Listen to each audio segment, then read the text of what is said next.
The road less taken. I've always loved driving at night. There's a solitude to it that you don't get during the day. The world seems to hush, and the quiet hum of the car engine becomes a comforting lullaby. On this particular night, I decided to take a detour on my way home from work, aiming for the scenic route that passed through dense woods. I should have known better. The first part of the journey was as expected. Stars littered the sky, and their light occasionally pierced through the canopy of trees, offering brief moments of ethereal beauty. The road was empty, save for me, and it felt like I had the world to myself. But an hour into the drive, I noticed something strange. My car's radio, which had been playing soft rock, began to crackle. I fiddled with the dials, but every station returned the same static interference. Giving up, I turned it off and settled into the silence. I drove deeper into the woods, the road turning from asphalt to gravel, crunching under the tires. A faint fog began to rise from the ground, wrapping around my car like a cold blanket.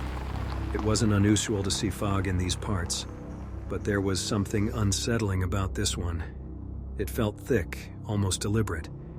Then I saw it. A figure standing in the middle of the road. I slammed on the brakes, my heart racing. The car skidded a bit on the gravel, but managed to stop a few feet from the silhouette. I squinted, trying to make sense of what I was seeing.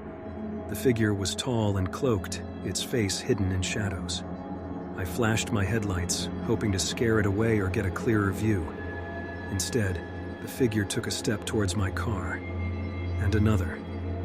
Its movements were slow and deliberate, each step echoing in the quiet night.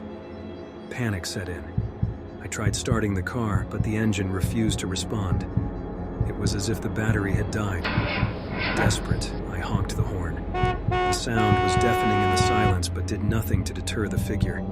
It was now inches from the hood, and I could see its face. Or rather, the lack of one.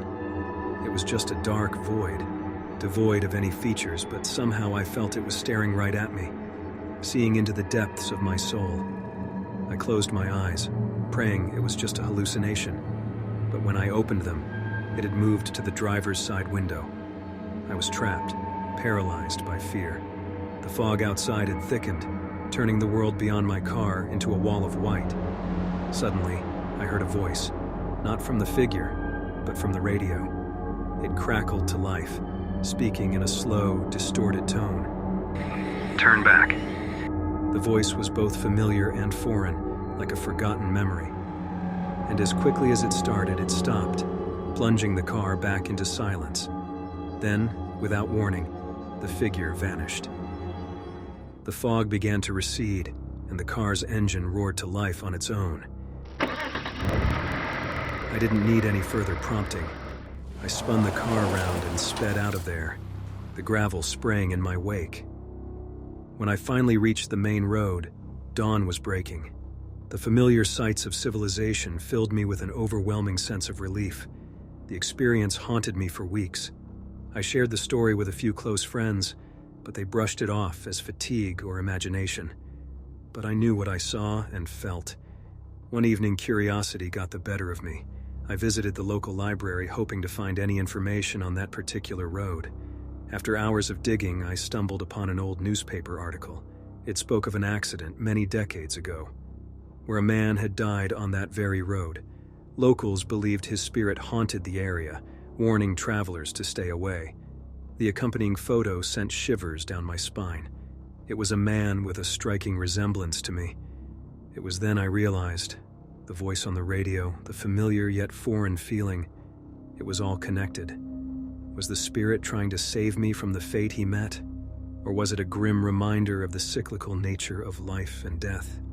I never took that route again, nor did I drive alone at night.